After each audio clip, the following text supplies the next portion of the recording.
All righty, folks.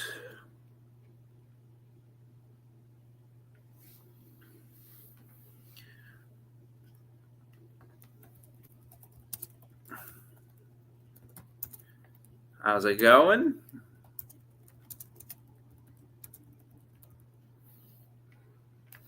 Just kind of let some people trick in here.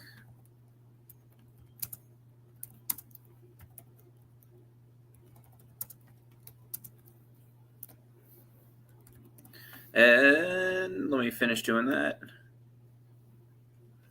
All righty. Welcome in. The Missouri Tigers do beat Mississippi State 39-20 in Starkville to pick up their 8th win of the season, first SEC road win of the season. The Tigers are now 8-3, 4-3 in SEC play, so they're right about at what most prognosticators kind of had them at. Okay, audio is good. But Mizzou does get the win. They kind of just handled business. Slow start, those happen. I understand it. I wasn't too shocked by a slow start after what happened last week. But they settled down. Dalen Carnell with a huge touchdown, defensive recovery. And they're able to just kind of keep Mississippi State at arm's length away. We'll talk about some of the bad because there was a lot of bad today, including one, but we'll get to it. But yeah, you're listening to Missouri Postgame at the voice of college football. Thank you guys for being here. We're here after every Missouri game. And then, of course, every Monday night we have Missouri Live, 7 p.m., not Eastern. Why does that say Eastern? That's 7 p.m. Central. Let me edit that. 7 p.m. Central, because I'm in Central Time, and I don't get home from work till like 6 o'clock. So as my hair I keep playing with my hair. I got to stop. Whatever happens. And we'll talk more about this game. We'll preview Arkansas if there's any recruiting news. And then, yeah, we have one more post-game left. And then, hey, man, you're hoping it's a 9-3 season that you can be really proud of. So let's kind of get into this as Mizzou does win 39-20. They could have scored more. I mean, they took a knee at the goal line to end the game, which I was like, come on. Eli, man, I hate how respectful he is sometimes. Run it up, man. Jeff Lebby would run it up on you. But, no, they get the win. Just overall thoughts, they kind of controlled the game from the get-go. Not the get-go, that's a lie. They controlled the game after, the first 8-ish minutes. Mississippi State went down, kicked the field goal. Mizzou was not able to do anything. It looked really familiar to a lot of Missouri Tiger drives over this season. Okay run, incomplete pass, pressure, throw it out of bounds, punt. And then they got the field. They got the returned the fumble for a touchdown. And after that, they just kind of kept Mississippi State at arm's length. I mean, they went up 21-10, 28-10 after. It was 28-13 at half. I think Eli, every week, it seems like announcers love talking about how much Eli loves the middle eight, and yet weekly Mizzou gets kind of schooled in the middle eight. So whatever. Second half, they come out and they just controlled the football. I mean, that was the big story today. They held the ball for 41 minutes. The run game was going. Noel had a good game. Carroll had a good game. They were able to convert first downs. They hit a couple deep shots. All in all, a pretty good offensive showing for Mizzou football. Nothing you can be too mad about. Brady Cook goes 15 for 20 for 268. And we'll go ahead and just talk about the offense. Where has this offense been? Brady Cook, 15 for 20 for 268. That's 13 and a half yards per completion.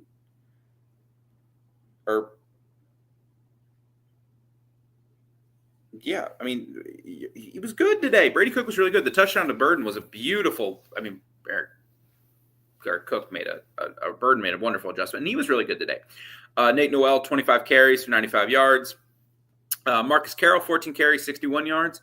Lower average, 4.4, but he did have 3 touchdowns, and he was just bulldozing people to get into the end zone. He was really good today. Jamal Roberts had a couple, decent runs when he got his chance. Lacey only went in for 1 carry, got hurt. But I thought the run game was, like last week, it was really good, and it should be because Mississippi State's terrible.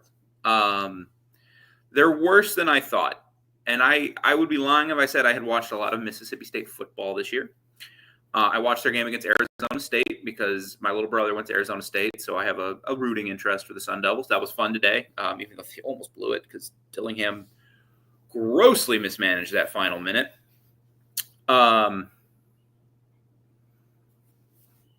And I watched maybe some of the game against Georgia because they weren't like getting blown out. But every time I turned it on, it was like, oh, Georgia went back up by 2 scores or 3 scores. So up front, they were worse than I thought. But this continues a trend because Mizzou, I thought, was very good last week again running the ball. I thought their O-line played really well against an awesome front in South Carolina. So good on them. Happy to get the win, and now you're a win away from 9-3 and potentially going to a really nice bowl game and maybe playing like Illinois or Iowa or another pretty good football team from this year, and you can end the season with 10 wins. And you know what? As up and down as this season's been, like 10 wins doesn't happen too often at the University of Missouri. So thank you guys again for being here. Like and subscribe as we're going through the offense. We're talking about Missouri, Mississippi State. 39-20. Blake Craig missed a field goal, but again, this team just the negative offense is this team still just settles for too many dang field goals. I mean, they only kicked 2 today, and they scored 5 touchdowns.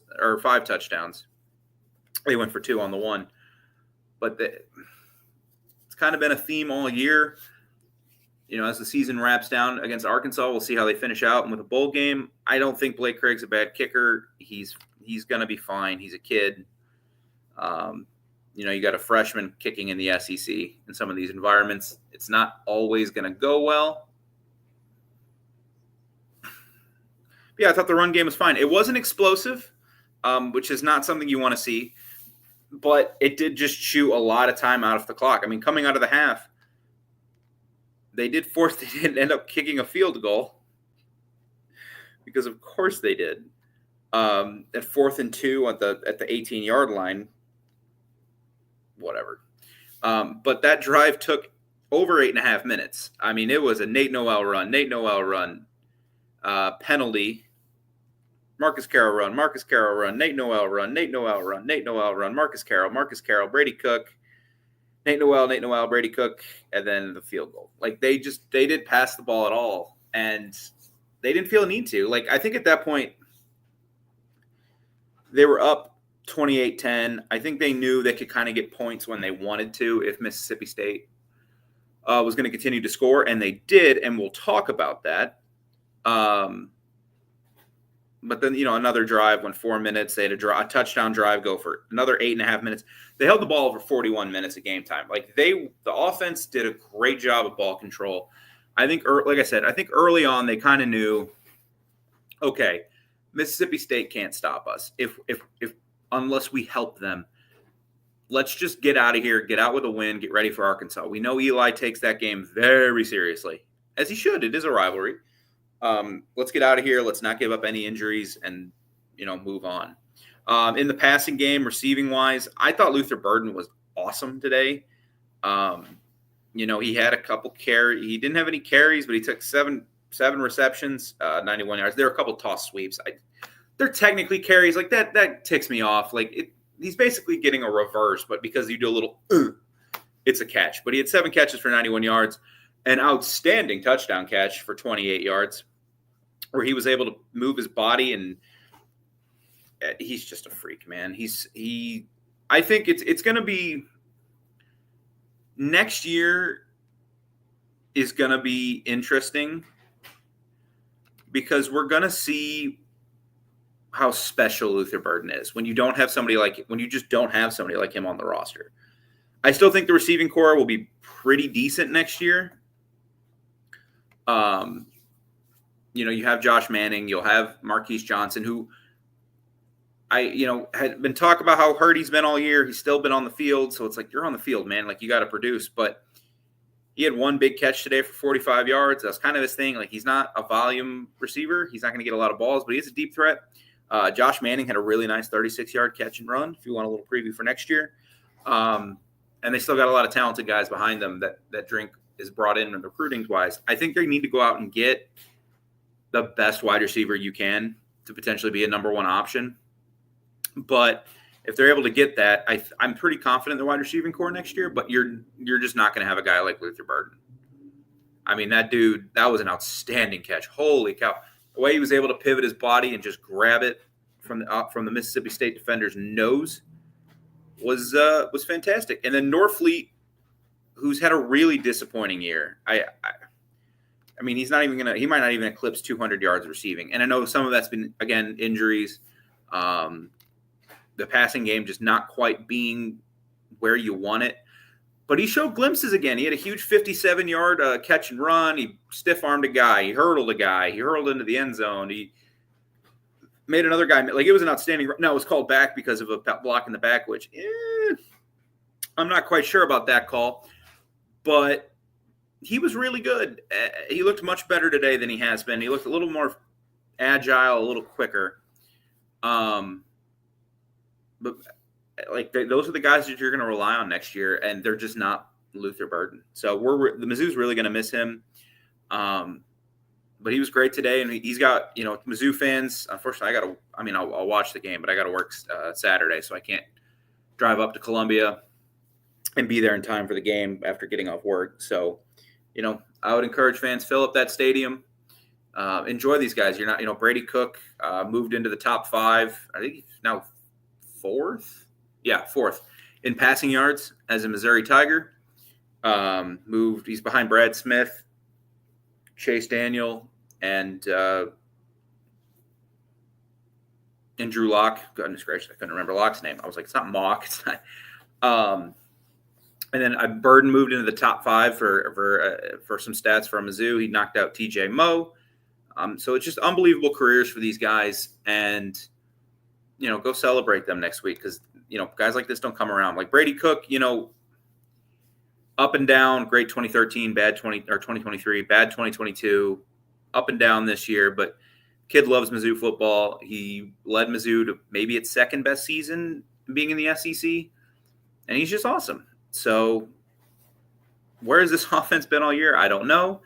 Maybe they have another win if it's been, or maybe, like the A&M game is a little more competitive, or Alabama. I know Bama, there's some extenuating circumstances there with injuries, but maybe things look a little bit better against Vanderbilt or Boston College or Auburn, even though, again, he wasn't hurt. Oklahoma, like, I know Brady Cook hurt, but still, like, this offense was not this good or productive all season. Last 2 games been pretty good. You lost a coin flip on the road against a really good South Carolina team, and then you just went into Starkville for the first time really ever. Like, they played in Starkville in 2020. That doesn't count. And they beat the dog out of Mississippi State. So offensively, great performance today. Nothing really to complain about. Again, 2 field goals, especially one on 4th and 2, like, just drives me nuts, but is what it is. But thank you guys for being here. Like and subscribe. You can catch Missouri Live on your favorite audio platform. We have launched an audio version of all shows on the major platforms: Spotify, Amazon, Apple. We received over 2,700 listens in the last month. And that's across all of our networks, because the voice of college football is growing.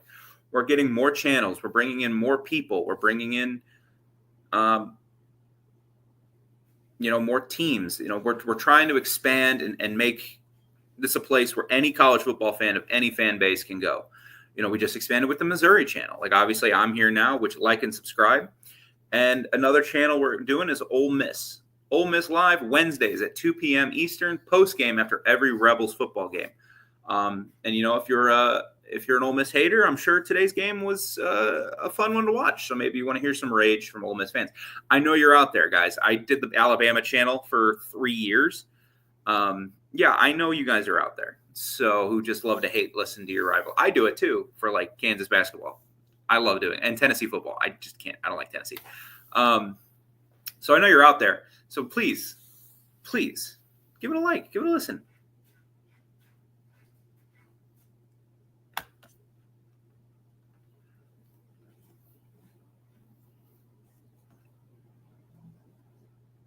And then, of course, we have the college football show with Mark Rogers. It's his call-in show Thursday, Friday, Saturday, post-game late night, and Sunday at 11 a.m. Eastern. Mark will go. Let's take your phone calls, talk about all of the day's events, all the week's events, the upcoming week's events. That was a really nice play by that Wyoming kid. And cover, coast to coast. That's where Mark can finally just sit down, talk about, and he knows what he's talking about, guys. So go ahead and give that a listen. And if you have an opinion you want to voice, it is call-in show. But going back to the Missouri game, now let's get to the other side of the ball. Let's talk about Corey Batoon. So Corey Batoon was brought in after Blake Baker leaves for LSU. And it was a really long defensive coordinator search. Took more time than I think any of us thought it would. Like, it was a really, almost an uncomfortable amount of time. And they bring in Corey Batoon from South Alabama when Kane Womack goes to Tuscaloosa. And early in the season, it looked pretty good. Like, they were really good against Murray State. Again, Murray State, but they were flying around. They looked pretty good against Buffalo.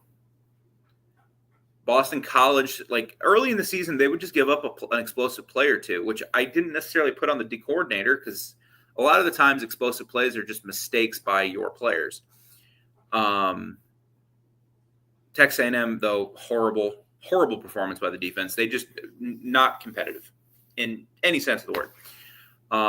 Auburn, they played really, really hard, 17 points. Not some of that was the offense. And even against Alabama, like, I know they gave up 34 points, but I thought they played pretty well. It was 6-0 before Drew Pine came in and started throwing a bunch of picks. UMass, who cares? They gave up 16 against Oklahoma. The one was a defensive touchdown. And last week, but they weren't all that great against OU. And then last week except for forcing turnovers, they did a really nice job forcing turnovers.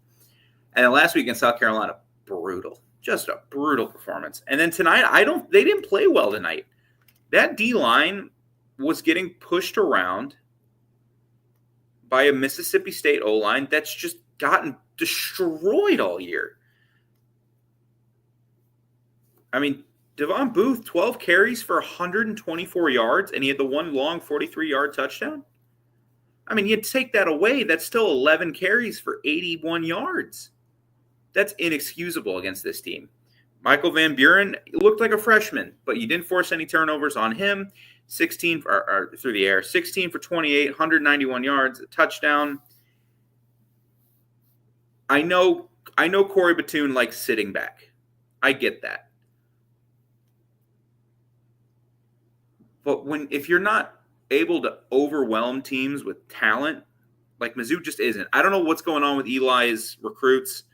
None of them defensively have really made that big of an impact, except like I'm thinking like the 2022 class. Like Norwood was a transfer. He's been okay this year, but today he wasn't very good. Toriano Pride's been dreadful at times. Charleston's been dreadful at times. Marvin Burks has been just – you might need to find an upgrade on him in the portal. Defensive line, Johnny Walker's had a nice year. He usually has a couple big plays a game, but like against I guess a really bad O-line, you were only able to get 2 sacks. Mike Van Buren wasn't under a ton of pressure today. Only 3 tackles for a loss against this O-line.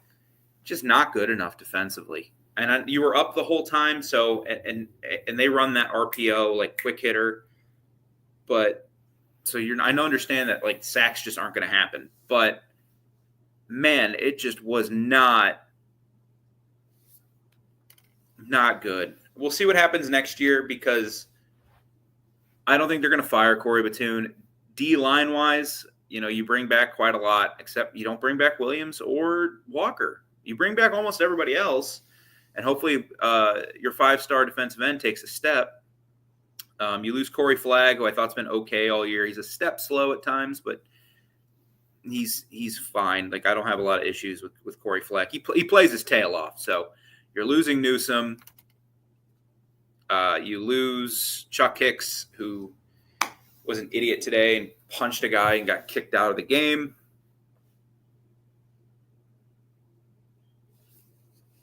Should have gotten kicked. Yeah, just an idiot. I thought Jeremiah Beasley came in. Like, he's going to play linebacker next year. He'll be a starter linebacker next year. And I like him. I think he's fast. He's obviously very talented. Like, you get recruited by Harbaugh to play defense, I'm going to be pretty convinced you know what you're doing on that side of the ball, or at least you are supremely talented. Dalen Carnell hopefully comes back. Like, he'll be the linchpin next year. But man, the secondary is just not. It was a worry coming into the year. Good Lord. It was a worry coming into the year, and I just don't think it's been anywhere to where Mizzou thought they might have it when they brought in Pride. I think they thought, yeah, it's going to be a step down from Rakestraw and Cad.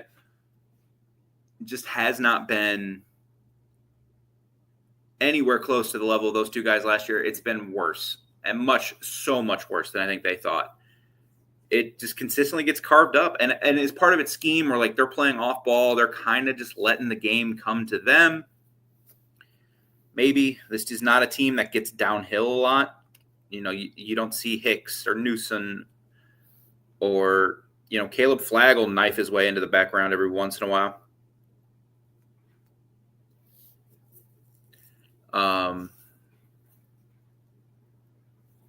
I wish they were just a little more attacking with Corey Batoon, which is clearly not the case. Maybe next year when he's a little more familiar with his pieces, I'm not sure. But if Mizzou's not going to regress majorly next year. Now, this is, of course, me thinking they're going to beat Arkansas at home. And then we'll see about a bowl game. Bowl game's 50-50. Like, Burden's not going to play in the bowl game. A handful of guys aren't going to play in the bowl game. But if you can win that and you get 10 wins, like regressing back to like 6-6, if that's not going to happen, this defense has just got to be better. Because I can promise OU's offense is going to be better. Mississippi State's offense is going to be better once they give Van Buren another year. You still got to play A&M. You still got to play Bama. You still got to play Lenora Sellers in South Carolina. I'm not sure this scheme is going to work unless they just over-talent guys. And they don't have more talent than other guys.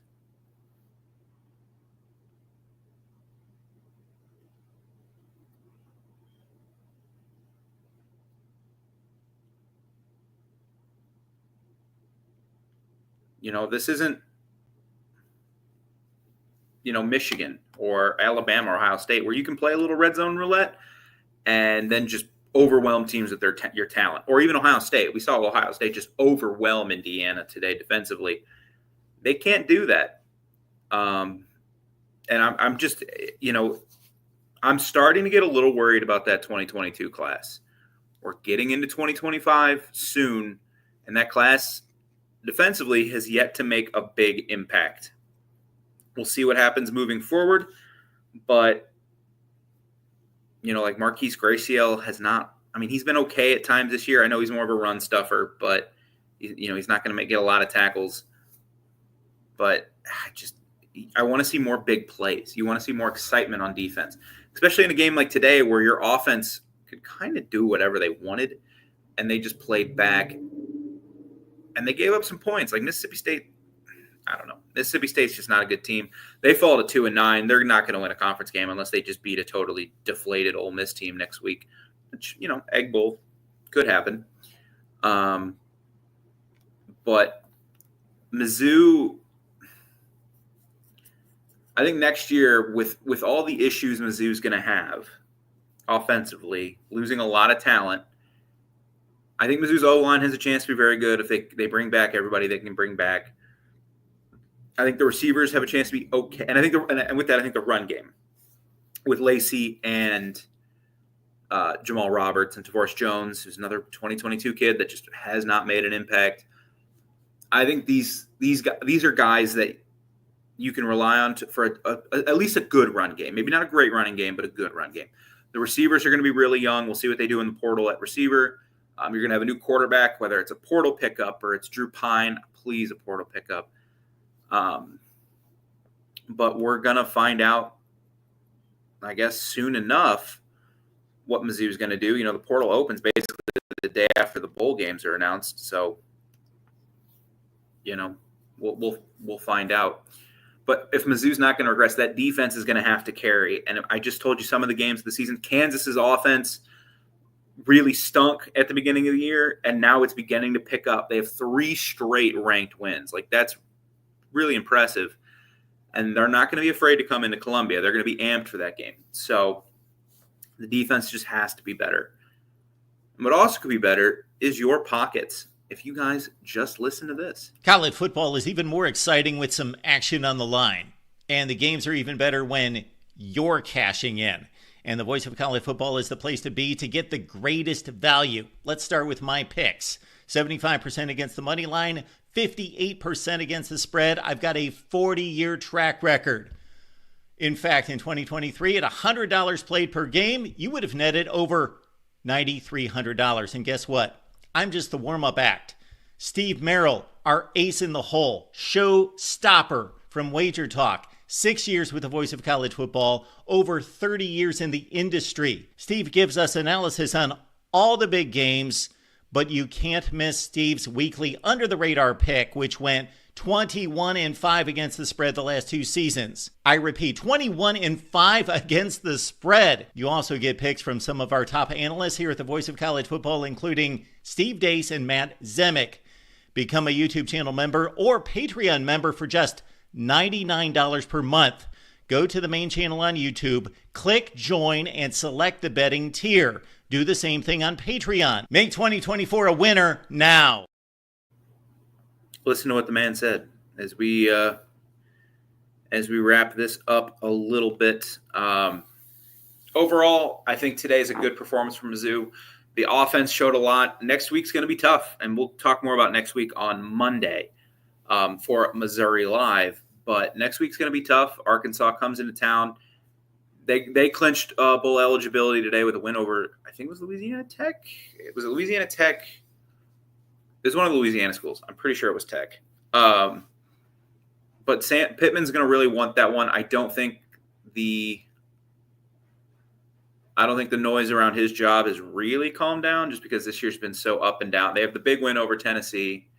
But other than that, just kind of another ho-hum year in Fayetteville. So the other thing with Arkansas's job, and we'll talk about this more Monday, is if they fire Pittman, are they going to be like the only P4 job open? And John Summerall's right there. It'll be interesting. But as far as Mississippi State, I think Mizzou played a good game. I think that they did exactly what they wanted to do. They came in. They knew that they could get points whenever they wanted.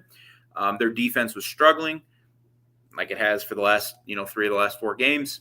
Let's just run the football. Run the dang football. They held it for 41 minutes consistently. I mean, 23 first downs, 11 for 18 on third down, and then they were 2 for 2 on fourth. So in those kind of situations, they're 13 for 20. Like, that's just really good. 15 for 20 passing. They were super efficient, no turnovers. Ran the ball 56 times for 204 yards. 3.6 yards per rush is not great, but I think some of that came because they came close to the goal line, and you're just not going to get explosives off that. Outside of the punch for Chuck Hicks, they were and the 2 personal fouls in the 1 play. That's 2 penalties for 30 yards. Like, I think they played an all right game. No real complaints for Eli. It was funny that they held the ball for like 14 minutes in the third quarter and still got outscored. Defensively, I have just a lot of issues. You gave up 6.7 yards per carry to a team that has not run the ball well all year, and 338 total yards. But you did get 472, and sometimes you just win games. I think today showed that Eli, and I was nervous about this in the first quarter when they started slow. I thought they were going to start slow, but then you watch it and you're still like, Eli's got a culture here. They haven't quit. Now unless Mississippi State stinks even more than I think they stink, and I think they stink more today than I did 24 hours ago, or even 5 hours ago.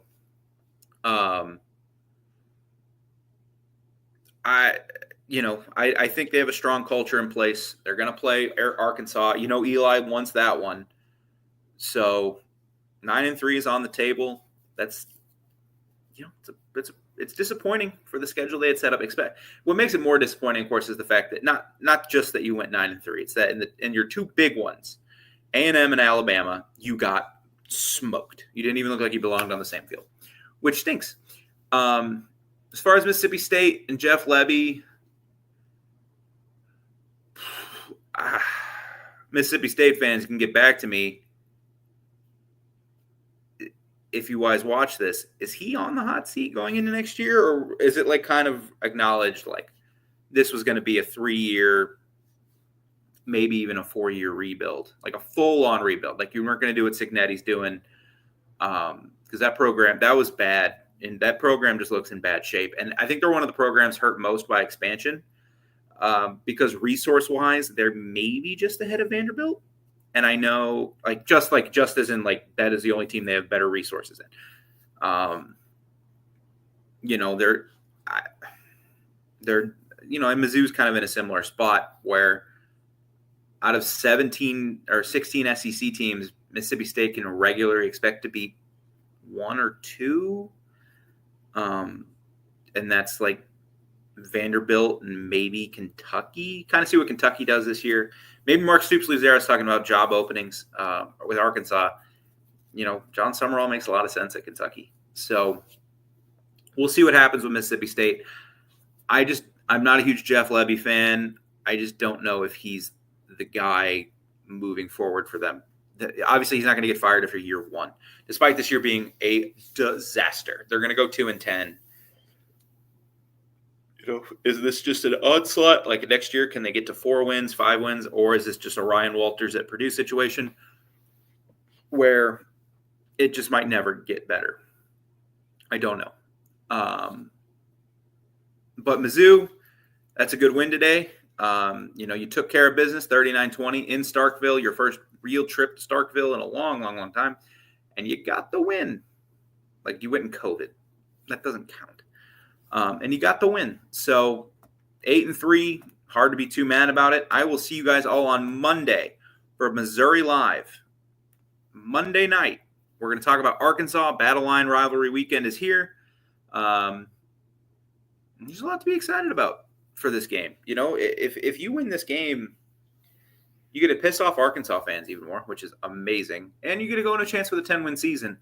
And the more you step back and you kind of just realize, you didn't get to the playoff. You weren't ever in contention after the A&M game. Okay, you had hope, but you kind of figured you weren't going to beat Alabama.